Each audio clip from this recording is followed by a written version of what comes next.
everybody. Welcome to day 22 of the Aldi Advent Beer Calendar. Rocking and rolling. Here we go. Today I have the traditional Irish Stout. I checked, and some people told me in the comments too that the last one I had from O'Shea's was not this one. It was a robust stout, which I can remember the flavor of and everything. So it's like, okay, there's a lot of different subclassifications within the world of stouts. Just pop this bad boy open. Today I am wearing my cool Dungeons and Dragons shirt. Do yourself a favor this holiday season, and if you haven't ever played D&D, find some friends on Zoom, get some PDFs or whatever, and give it a shot. One of my absolute favorite things. This shirt was compliments gift of Jewel Campos, one of the absolute coolest students I've ever had a chance to teach. I was thinking about her last night when Min and I went out and saw all the Christmas lights in Brea and Fullerton. I did that a couple years ago, back when you could hang out with people. I just packed a bunch of Samweli kids into one of our school vans, and we just went and saw all the Christmas lights and got chicken tendies and just generally had a good time. That was a real fun time. It comes up in my feed every year, and I'm like, oh man, I missed that. Definitely need to do that again. Well, I don't know if that's even in the cards for the future. Anyway, back to the beer. I've got my lovely glass you probably cannot see, just acid etched G for Gunther. Cool gift from my administrators.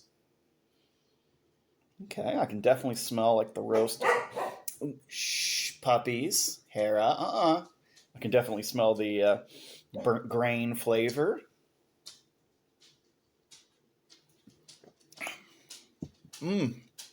Oh man, they nailed it. Obviously, when they say traditional Irish stout, they're talking about export stout style, which is the kind of traditional Guinness style. And man, yeah, I mean, without, it is actually really impressive to exactly replicate someone else's beer, especially having brewed. It's really tough to even replicate your own beer the same way twice in a row, let alone someone else's recipe by guessing. But I kind of like the fact that it's like really similar to a Guinness without actually being exactly the same. You know what I mean? Like that's the where it's like, okay, here we know what makes this good. We'll make something that has those qualities, but it also is doing something a little different. Anyway, obviously it doesn't have the beautiful creamy head of a Guinness. But oh man, that is good though. It has got a rich roast grain flavor. It has a little bit of sourness, which is one of the low key things. The grain and the hops give you bitterness, and the fact that there's actually quite a bit of caramelized malt too. Because if you look at this, it would be red if you've got a bright enough light behind it. Give it some sweetness and body. But then there's also a little bit of sourness. And Guinness, they actually take a little bit of a tiny amount of which essentially spoiled beer that's developed like lactobacterias and stuff, and they inject it back into the the next batch of beer, and it gives it a little more sourness, so you have like a little more of your tongue is engaged, right? I know it's not precisely true that your sweet taste buds are on the tip and all of that stuff. It's not exactly how it works, but generally, like, the more different types of flavors, the more of your mouth feels engaged in that sourness. Especially for me, I feel that insides of my tongue, as well as the tip, and then the bitterness in the back. So it gives you like that really, my mouth is full. I'm drinking breakfast. I can stay at the pub all day with the lads. That great sort of feeling that goes with a traditional Irish stout. If I didn't, I don't think I mentioned it. I know my application to become a teacher in Ireland has definitely arrived. They cashed my check, so hey, that's always good news. I get to find out they'll probably have some follow-ups. There'll probably be a few things I missed up, and I'll have to send them.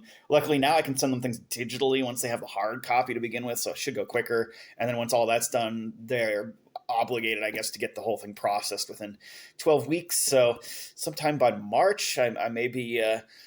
I'm hopefully going to start looking for work in Ireland and working on my visa stuff. So I'm really excited about that. I'll be happy when I got to go visit. I clearly have to go visit the O'Shea's factory now that I've drank like every beer they make practically in this set.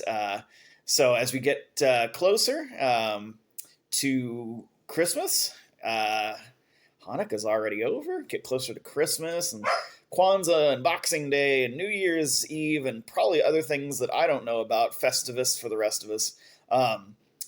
Just that Irish cheers, right? Sláinte. I had such a great sign off there with the sláinte and the thing, and then I was like, I didn't actually rate this. Come on, John, get your shit together. Get all your shit in one place. Anyway, um, gosh, I would give it a 8. It is Hera. Shush. I will give it an 8. It hits the spot. Nice full flavor. Does something difficult in being a real homage to a specific beer without exactly copying it. Good times.